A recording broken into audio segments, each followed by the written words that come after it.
Cette fine bande de sable, la plage de l'Almanar dans le Var, classée comme l'une des plus belles plages du monde par le New York Times en 2018, risque bientôt de disparaître sous les eaux.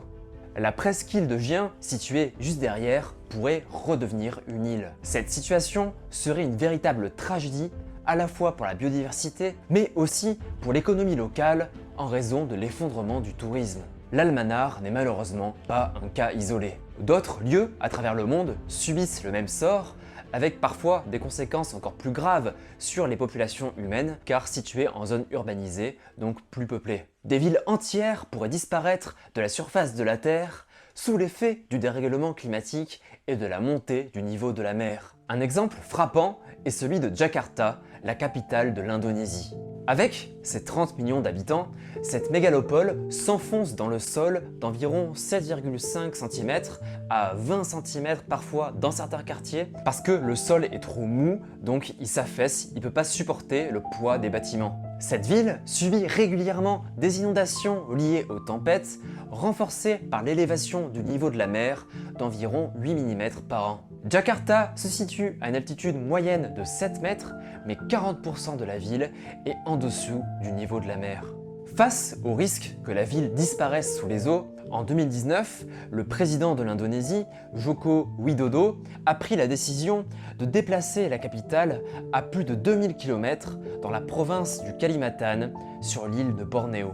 Un endroit théoriquement à l'abri des tremblements de terre et des tsunamis, des phénomènes qui ravagent régulièrement l'Indonésie. Cette nouvelle capitale, appelée Nusantara, n'est pourtant pas sans controverse. Elle est vivement critiquée par les associations environnementales car sa construction pourrait détruire environ 50 000 hectares de forêts tropicales et de mangroves, des zones à fort enjeu pour la biodiversité. Le projet prévoit de construire une ville du futur entièrement écologique, mais soyons honnêtes, ces promesses sont rarement tenues. Cela dit, on ne peut pas déplacer si simplement toutes les villes. Il est d'ailleurs peu probable que tout Jakarta déménage à Nusantara. Déjà parce que cela coûte une fortune, environ 33 milliards d'euros financés à moitié par l'État et à moitié par les investisseurs privés. Ensuite, parce que les délais sont énormes. La nouvelle capitale devrait être terminée seulement en 2045. Enfin, il y a aussi un coût social considérable. Changer d'endroit, c'est changer de vie, d'habitude. Ça a aussi un impact important sur l'économie. 60% de l'économie indonésienne dépend de l'agglomération de Jakarta. C'est pour ça qu'il est probable qu'il ne déplace finalement que le secteur administratif. Nusantara deviendra alors une ville de fonctionnaires, de politiciens et de diplomates, un peu à la manière de Brasilia au Brésil, de Canberra en Australie ou bien de Naypyidaw en Birmanie. Bien que les villes côtières en France ne soient pas dans une situation aussi désespérée que Jakarta, elles sont insuffisamment préparées face à la montée du niveau des mers. L'érosion et le recul du trait de côte, où la mer gagne du terrain sur la terre, sont des phénomènes naturels qui ont toujours existé. Cependant, avec le dérèglement climatique, ces phénomènes s'intensifient. Parce que la modification du climat influence le régime des tempêtes qui sont désormais plus fréquentes et plus violentes. Elles abîment plus les côtes et facilitent l'infiltration de l'eau. Le dérèglement climatique provoque aussi une montée du niveau des océans et des mers.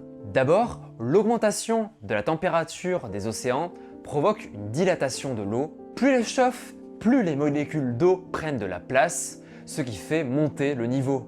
Ensuite, la fonte des glaces continentales, comme les glaciers ou les calottes glaciaires, fait monter le niveau de la mer.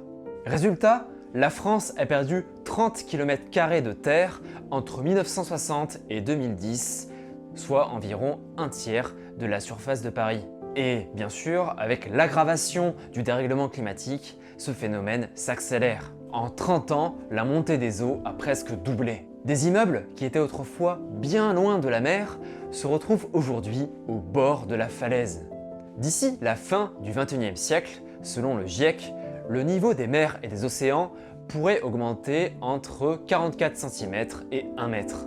Ces projections sont évidemment incertaines, elles dépendent de l'évolution du dérèglement climatique qui malheureusement n'est pas près de s'arrêter.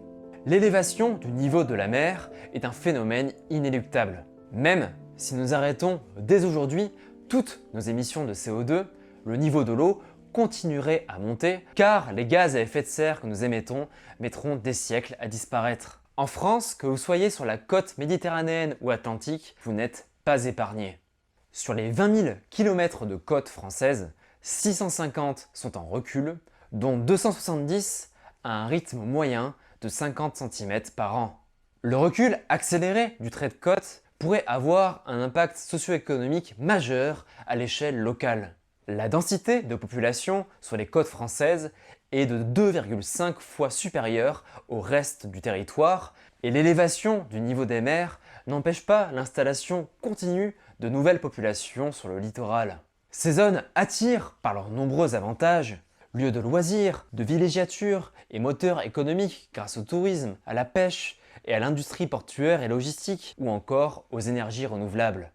En plus de leur importance économique, ces territoires côtiers abritent souvent une biodiversité maritime et terrestre exceptionnelle, ce qui les rend encore plus vulnérables. Maintenant qu'on a posé ce constat, que peut-on faire? Déplacer des villes entières n'est pas à la portée de tout le monde, comme on l'a vu tout à l'heure, et puis c'est pas forcément souhaitable. Mais on peut envisager des travaux d'infrastructure pour freiner, voire bloquer la montée des eaux. Cela dit, tout comme déplacer une ville, c'est un processus complexe, coûteux et long.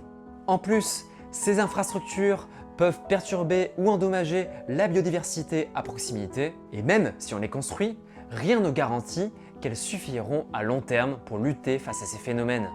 Il faudra probablement les renforcer constamment à mesure que les phénomènes climatiques s'intensifient. Le pire, c'est que ces infrastructures peuvent donner l'impression d'un faux sentiment de sécurité. Le niveau de l'eau n'augmente pas de façon linéaire ou prévisible. Il augmente souvent après des événements climatiques extrêmes. Les submersions marines, ces inondations rapides et soudaines provoquées par la mer lors de phénomènes météorologiques violents, seront plus fréquentes et plus puissantes. Même des digues pourraient être dépassées, tel que cela a pu être le cas avec la tempête Xynthia en Charente-Maritime et en Vendée en 2010. On pourrait aussi envisager des solutions technologiques comme des barrières anti-inondation ou des systèmes de pompage. Cependant, ces dispositifs ne sont efficaces qu'à court et moyen terme. À long terme, on risque d'être trop dépendant de ces outils et cela peut devenir très problématique si jamais un jour ils ne marchent plus. Les solutions d'infrastructure et de technologie sont souvent mises en place dans les pays riches parce que cela demande des moyens financiers très importants.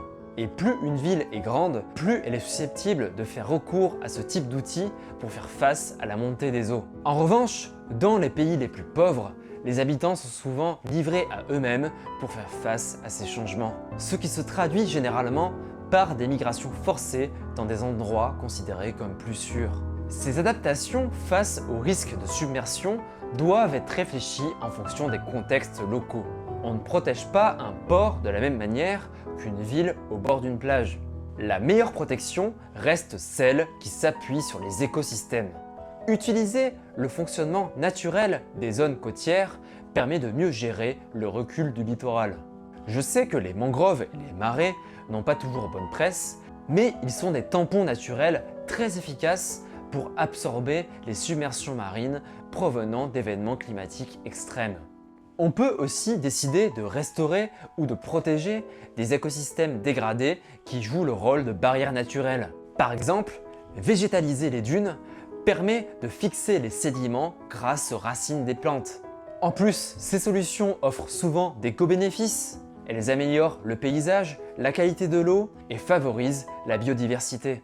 Dans certains cas, on pourrait même envisager d'abaisser les digues à certains endroits pour les laisser se faire inonder et diminuer le risque d'inondation ailleurs. La construction d'infrastructures spécifiques doit rester une solution de dernier recours lorsqu'il n'y a pas de possibilité de faire autrement. Lorsque l'érosion est modérée, on peut intervenir. Mais quand elle est trop rapide, même les infrastructures ne peuvent plus rien y faire. Quand la mer avance trop, il ne reste qu'une solution, démolir les constructions et les reconstruire plus loin. C'est ce qui s'est passé avec l'immeuble Le Signal à Soulac-sur-Mer. Construit dans les années 60 à 200 mètres de la mer, il s'est fait progressivement rattraper par elle. Il a dû être évacué en 2014 et détruit en 2023. En France, la loi tente d'imposer car ce n'est pas vraiment effectif pour le moment, la destruction de tout bâtiment lorsque le recul du trait de côte devient si important que la sécurité des personnes ne peut plus être garantie au-delà de 3 ans. Mais ces démolitions peuvent coûter cher, surtout face à l'ampleur de ce phénomène. D'ici à 2050, donc dans seulement 25 ans, 5200 logements et 1400 locaux d'activité seraient menacés pour un coût d'environ 1,2 milliard d'euros. À l'horizon 2100, ce sont 450 000 logements et 55 000 locaux d'activité qui seront concernés pour un coût total énorme de 94 milliards d'euros. Le problème, c'est que le risque d'érosion étant prévisible, il n'est pas pris en compte par les assurances habitation. Un rapport publié en mars 2024 prévoit la mise en place d'un mécanisme de solidarité pour venir en aide aux propriétaires vivant à l'année dans ces zones afin de les reloger. Avec une aide plafonnée à 300 000 euros, le coût de la mesure est d'environ de 250 millions d'euros sur 25 ans. Il est également crucial de sensibiliser les citoyens face à ces risques pour qu'ils ne se fassent pas piéger dans le cadre d'achats immobiliers. Les prix de l'immobilier dans les zones littorales restent énormément élevés et ne tient absolument pas compte des risques croissants auxquels ils sont confrontés. Mais il y a urgence et nous sommes en retard. Les pouvoirs publics ne sont pas à la hauteur des enjeux. Les stratégies de gestion locale intégrées du trait de côte sont quasiment absentes, alors que 2050, à l'échelle du temps de l'aménagement, c'est déjà demain. Trop souvent, les villes côtières réagissent après de grosses catastrophes, comme des inondations ou bien des tempêtes. Mais souvent, il est déjà trop tard. Il est important d'anticiper bien en amont. Cela dit, si on veut voir les choses de manière plus positive, ces enjeux liés au recul du trait de côte peuvent être l'occasion de revoir nos modèles d'aménagement et nos relations avec le vivant. Merci à toutes et tous d'avoir suivi cette vidéo jusqu'au bout. J'espère qu'elle vous a plu et que vous avez appris des choses. N'hésitez pas à la liker, à la partager pour favoriser sa diffusion. Et aussi, vous pouvez vous abonner pour ne pas manquer mes prochains contenus. On se retrouve le mois prochain pour une nouvelle thématique. À très bientôt. Ciao!